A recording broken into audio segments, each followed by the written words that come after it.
Mary Thompson, a steadfast widow, defies her church's scorn to feed Sam, a homeless veteran, every Sunday. Despite whispers, mockery, and sabotaged meals, her quiet kindness persists, rooted in her own past struggles. Unbeknownst to the congregation, Sam, a former Marine hero, is reclaiming his life through Mary's unwavering support. As tensions peak, with the church plotting to stop her, a dramatic twist looms. Why do 12 Marines suddenly appear, saluting Mary? Who is Sam really? The truth promises to unravel secrets, shame the critics, and reveal a debt that transforms a town forever. Inspired by Mary's life-changing kindness? Join our community to honor unsung heroes whose compassion reshapes lives. Hit the subscribe button, share these powerful tales, and help us spread the message that every small act of kindness matters. Support our channel today. Mary Thompson, 58, her salt and pepper hair framing a face carved by years of resilience and quiet grief, stood in the modest kitchen of her Nebraska church every Sunday. The clatter of pots mingled with the distant swell of hymns. But her focus was singular, preparing a meal for Sam, the homeless man who waited on the church steps. His silver beard caught the morning light, his worn brown coat a silent testament to his struggles. To Mary, he was not a problem to be solved, but a person deserving of dignity, a man whose story she held close. Like a prayer she whispered only to herself. As she carried the steaming container through the church, whispers trailed her like a cold wind. "Why does she bother with that bum?" the church ladies sneered, their voices sharp with judgment. "She's embarrassing us, flaunting her charity." The words pierced Mary's heart, each one a reminder of her isolation in this place of worship. She never answered, her silence a shield, but her eyes betrayed her. A single tear would slip free, tracing a path down her cheek as she pressed forward. The head of the women's ministry, her words as crisp as her starched dresses, didn't bother to whisper. "Mary, he'll just trade that food for booze. You're not helping. You're enabling." The accusation burned, but Mary held her peace, her heart aching under the weight of their scorn.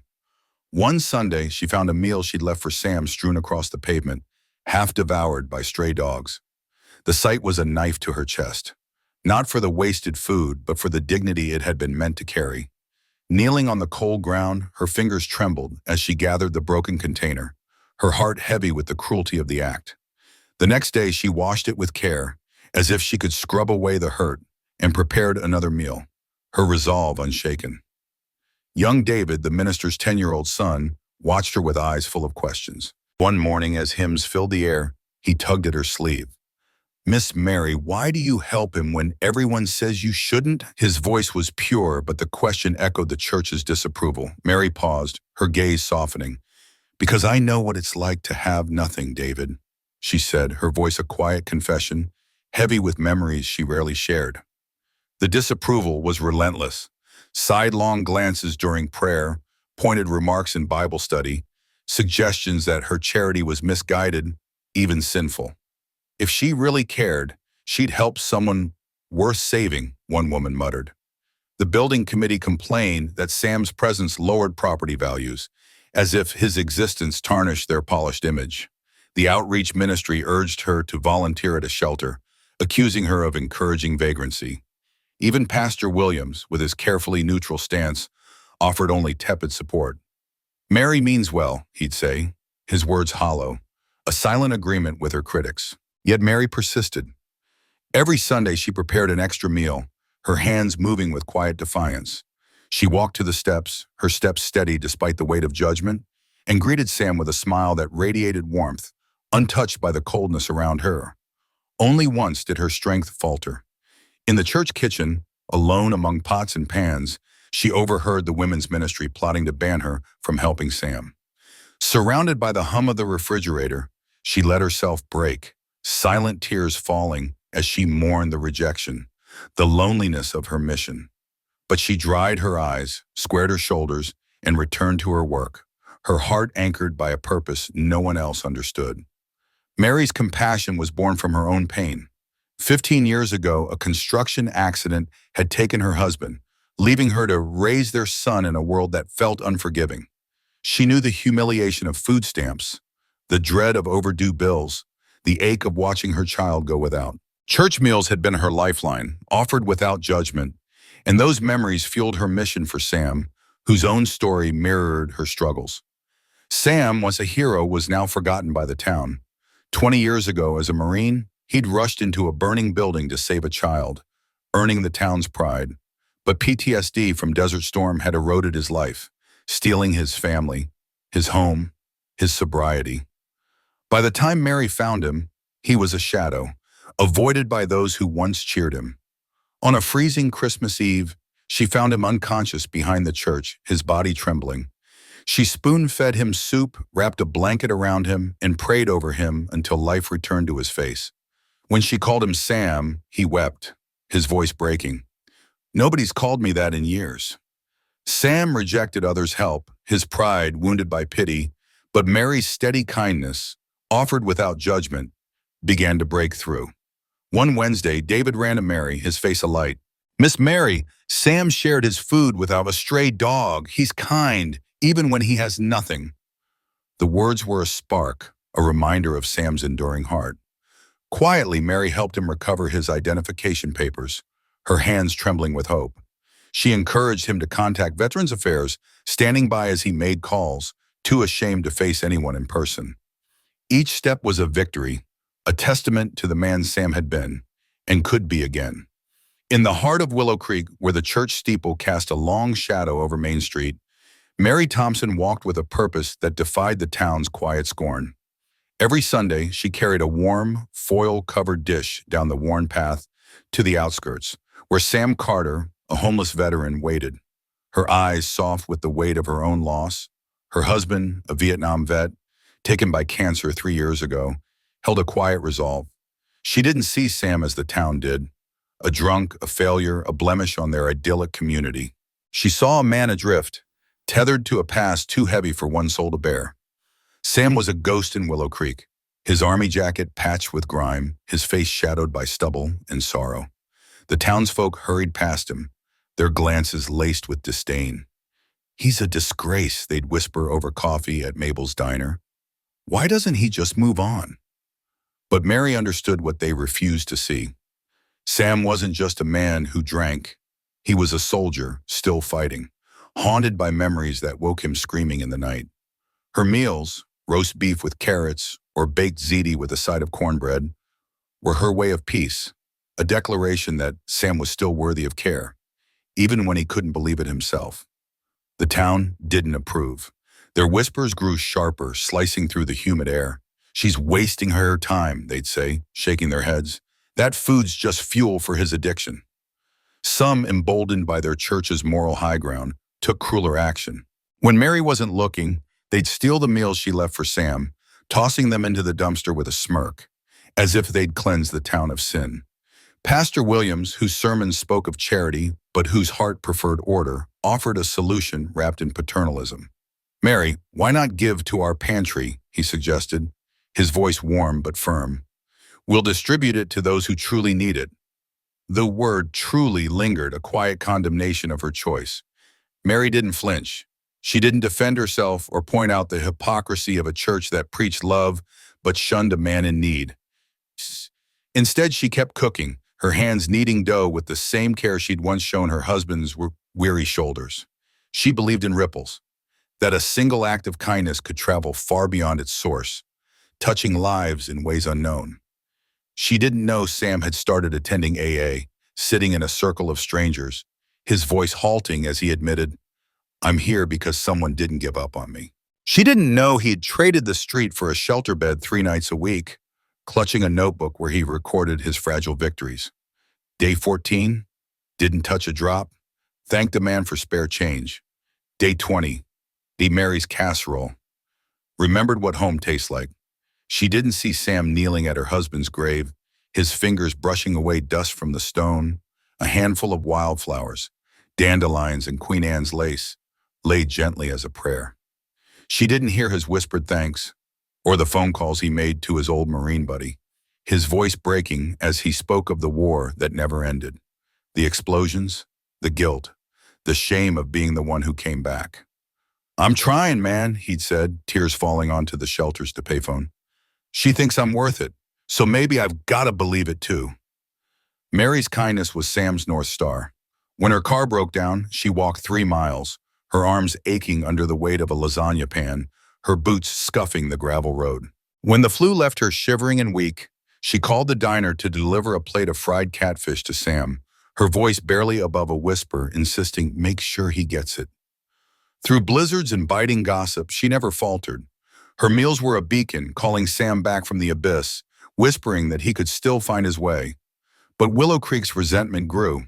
The women's ministry, led by Helen Carver, whose piety was as rigid as her posture, saw Mary's compassion as defiance. She's making us look bad, Helen hissed to Pastor Williams before Sunday service, her voice dripping with indignation. Feeding that man like he's her kin. It's unseemly.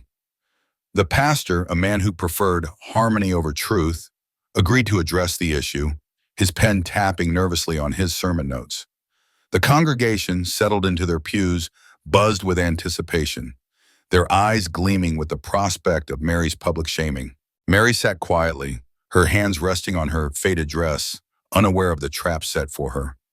She noticed Sam wasn't outside the church, a pang of worry tightening her chest, but she dismissed it, trusting the hymn to soothe her. As the choir's voices rose, the sanctuary's oak doors groaned open. The music stumbled, then stopped. Footsteps, heavy and synchronized, echoed through the hall. 12 apostles, Marines in dress blues, their medals glinting, marched down the aisle, led by the Captain James Gray, a man whose stature matched his gravitas.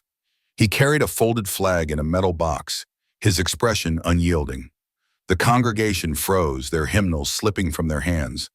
Pastor Gray stood silent, his sermon forgotten. The apostles formed a line before Mary's pew, their eyes fixed on her. In unison, they saluted, a gesture so reverent it seemed to still the air. Captain Gray's voice, deep and unwavering, filled the silence. We are here for the woman who fed our brother when we left him behind. From the shadows stepped Sam, a man reborn Sam. His face was smooth, his suit crisp, his shoulders squared. Tears fell freely, his eyes locked on Mary's. You saved me, Mary, he said, his voice raw with emotion. Your meals were my lifeline. Your kindness was why I reached out. Captain Gray faced the stunned crowd, his words a reckoning. Sam was our sergeant in Iraq, he said. He led a mission through hellfire, saving us all. He carried men to safety while bullets sang around him. When he disappeared, we never stopped searching. 3 months ago, he called us, said he was ready to come home because someone believed in him. The congregation sat in stun, their judgment crumbling. Helen Carver, who demanded Mary's censure, stared at the floor, her face aflame with guilt. Gray continued, his voice softening. Sam's absence was our wound. We didn't know he fought another war here, against demons, against despair. Mary saw the hero we missed. Pastor Williams descended the pulpit, his heart humbled by the sermon before him. Helen approached Mary, her voice breaking. I misjudged you. Forgive me. Young David, a boy with wide eyes, ran to Mary, hugging her tightly. I want to be kind like you, he whispered. Gray presented Mary a medal, reading aloud, to Mary Thompson, Carter, who saw a hero where others saw nothing, whose compassion brought our brother home. The church, once so eager to condemn, now sat in awe, their hearts stirred by a single woman's boundless love, a ripple that had brought a Marine back from the edge and a town to its knees. In a small Nebraska town where the plains stretched endlessly under a wide sky, Sam knelt before Mary, his calloused hands gently clasping her weathered ones. The lines etched into her face told stories of resilience, of years spent giving without expecting anything in return. Sam's eyes, once dulled by the weight of his past, now shimmered with gratitude and something deeper, a recognition of a lifeline extended when he had been all but invisible to the world. You never asked why I was on the streets, he said, his voice thick with emotion, each word carrying the weight of years spent in the shadows. You didn't demand I fix myself or fit into some mold.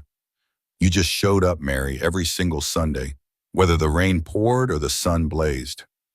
Your meals kept me breathing, kept my body going, but it was your stubborn, quiet faith in me that kept my soul from slipping away entirely.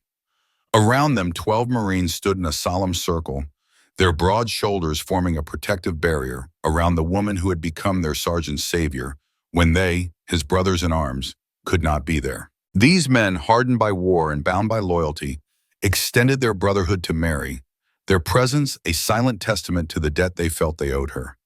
Their faces, usually stoic, softened with reverence, and their eyes betrayed a mix of pride and sorrow. Pride for Sam's survival, sorrow for the years he'd wandered alone, unseen by so many. They stood not just for Sam but for Mary, whose unyielding compassion had stitched together the frayed edges of a man they'd feared was lost. Pastor Williams stood before his congregation, his usual composure unraveling as tears brimmed in his eyes. The air in the small church was heavy with the weight of what they had all witnessed. He cleared his throat, his voice trembling as he spoke. Today, I saw what faith looks like when it moves beyond words, beyond plans or programs or polished buildings. It's one person seeing the spark of the divine in another, even when the world has turned its back. Mary saw Sam when no one else did, when I, failed to look deeper. His words hung in the air, raw and unfiltered, a confession of his own shortcomings in a call to something greater. The congregation sat in stunned silence, some clutching tissues, others staring at the floor, grappling with the truth that they had overlooked a woman who embodied the very grace they claimed to profess.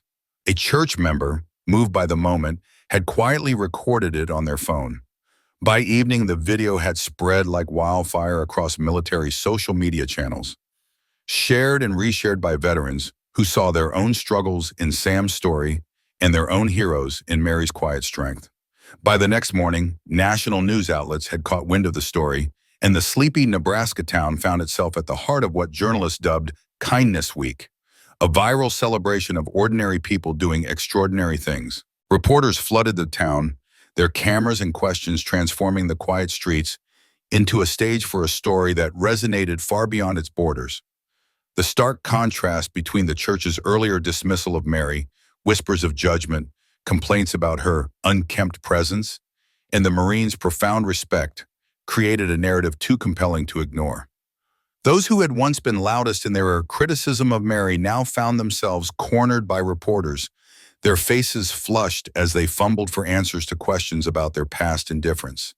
As the church service ended that Sunday, the Marines formed an honor guard for Mary, their polished boots clicking softly on the worn wooden floor. The congregation watched, many openly weeping, as Mary walked out, her steps slow but steady, Sam at her side. The 12 Marines stood at attention, their posture rigid but their eyes warm, a silent salute to a woman who had shown them what true service meant. Pastor Williams stood at the pulpit, his carefully prepared sermon notes crumpled in his fist, rendered irrelevant by the living lesson unfolding before him. No seminary could teach what Mary had shown them all that day, that love, given freely and without condition, could shift the course of a life. In the days that followed, Mary's mailbox overflowed with letters, bouquets of flowers, and messages from across the country. Veterans wrote of their own battles with the invisible wounds of war, thanking her for reminding them that hope could still find them. Homeless individuals shared stories of small kindnesses that had kept them going, inspired by her example.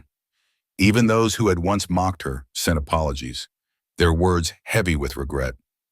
The church itself seemed to awaken from a long slumber. The women's ministry, once hesitant to embrace Mary's efforts, launched Sunday Meals for All, a program where every member contributed, whether with food, time, or a kind word. Sam, once a shadow in the town's margins, became an honored guest, his name spoken with reverence in prayers and announcements. Pastor Williams dedicated an entire sermon series to the idea of true service, exploring how faith was not in grand gestures or eloquent words, but in the quiet, consistent acts that changed lives. The church's pews, once half empty, began to fill, not because of flashy programs or new facilities, but because of a renewed sense of authenticity that drew people like moths to a flame. With the support of his Marine brothers, Sam enrolled in a veterans rehabilitation program. The structure and camaraderie gave him a lifeline, a chance to rebuild what war and hardship had taken. Over time, he found his voice, becoming a speaker whose story, from battlefield hero to homeless wanderer to a man healing and helping others, resonated deeply. His testimony reached veterans teetering on the edge, pulling them back with the raw honesty of his journey. Three formerly homeless veterans, inspired by Sam's courage, sought help, their first steps toward reclaiming their lives. Two families long estranged found their way back to each other because of his words. One man, on the brink of suicide, heard Sam speak and chose to live another day. Young David, a boy who had watched the cruelty of judgment and the beauty of redemption unfold in his small town, carried Mary's example into his future. Years later, as he stood at his commissioning ceremony as a military doctor, he spoke of her impact. Mary's kindness saved two lives. Sam's and mine, he said, his voice steady but his eyes glistening. She showed me what courage really is, doing what's right even when the world tells you you're wrong. The church, forever changed, commissioned a painting titled Mary, Sam, and the 12 Marines, which hung proudly in the sanctuary. Beneath it, a simple inscription read, "Kindness is never wasted. It always finds its way home." The women who had once whispered about Mary's appearance or questioned her presence now led outreach efforts to homeless shelters, their hearts softened by the weight of their own missteps. The building committee, once preoccupied with property values, dedicated space for community meals, a tangible commitment to the lesson they learned. Mary, ever humble, never sought the spotlight. She continued preparing meals, now with a small army of volunteers by her side, their hands eager to share the load. Sam became a bridge between the military and civilian worlds, helping communities understand the silent scars of war. His Marine unit established a foundation in Mary's name, offering support to veterans grappling with PTSD. The state declared an annual Mary's Day, a tradition honoring the quiet heroes whose steady kindness transforms lives without fanfare or expectation. When reporters asked Mary about the years she'd endured mockery while helping Sam, she paused, her eyes soft but resolute. "I never thought about whether he deserved my help," she said simply. "I just knew he needed it." In a small town where the church steeple cast a long shadow over Sunday mornings, Pastor Williams stood at the pulpit, his heart heavy with a realization that had reshaped his soul. He had misjudged someone terribly, and the weight of that mistake pressed against his chest like a stone. For years, he had prided himself on his discernment, on his ability to guide his flock with wisdom. But now, humbled to his core, he saw the flaw in his vision. He had looked at a man and seen only the surface, tattered clothes, a weathered face, a life that seemed to drift on the edges of society.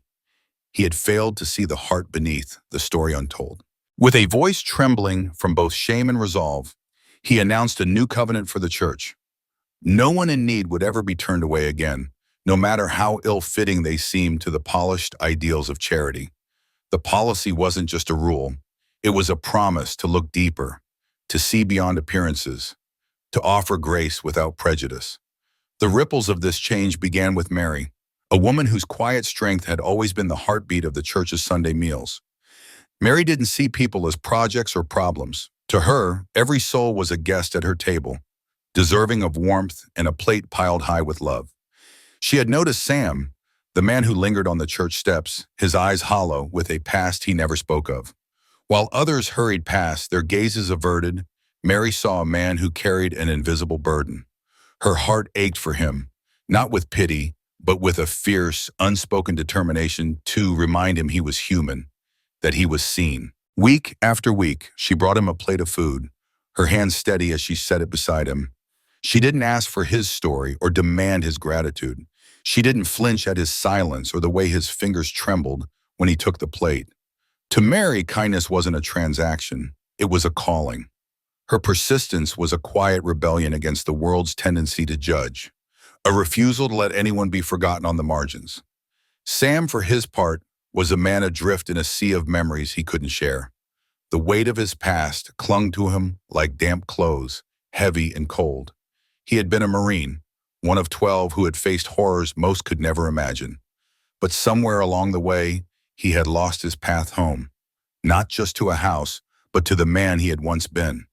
The town saw a drifter, a shadow of a person, But in Mary's simple act of offering a meal, Sam felt a flicker of something he thought he'd lost forever: dignity. Each Sunday, as she approached with her gentle smile and a plate of warm food, he felt a crack in the walls he'd built around himself. He didn't know how to thank her, didn't know if he deserved her kindness, but her unwavering presence became a lifeline, a reminder that he wasn't invisible, that someone still believed he was worth saving.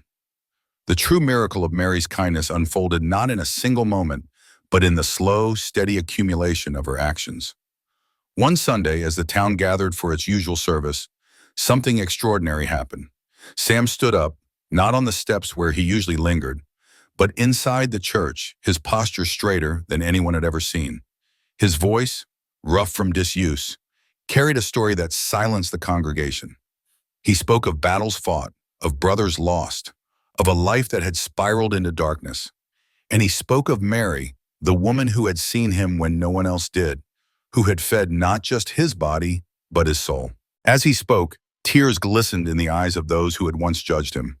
They saw not a drifter, but a hero who had simply lost his way. That day, it wasn't just Sam who stood taller. The entire town felt the weight of their own assumptions lift, replaced by a renewed sense of compassion.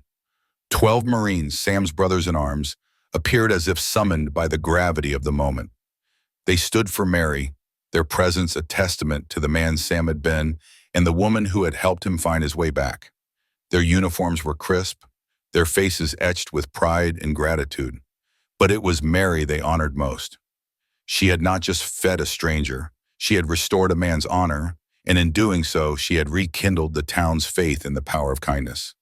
The impact of that day lingered far beyond the church walls. It lived in the countless, quiet moments when someone chose to pause, to see, to act with grace instead of judgment. A shopkeeper who offered a warm coffee to a weary traveler. A neighbor who listened without prejudice to a stranger's story. A child who shared a smile with someone sitting alone. Each act, small as it seemed, carried the echo of Mary's persistence, a reminder that a single gesture could save a soul teetering on the edge of despair. The church still stands, its steeple a quiet sentinel over the town. Mary still cooks her Sunday meals, her hands moving with the same love and purpose as always. But now, no one eats alone on the steps. The town has learned that when you feed a stranger, you might be feeding a hero who has lost his way. They've learned that kindness, even in its quietest form, can ripple outward, changing lives in ways no one could predict. Mary's persistence opened a door to honor, not just for Sam, but for an entire community that rediscovered the beauty of seeing others as they truly are. And in those Sunday meals, in the warmth of a shared plate, the town found a truth as old as time. Sometimes a single act of kindness can save a soul that seems beyond redemption.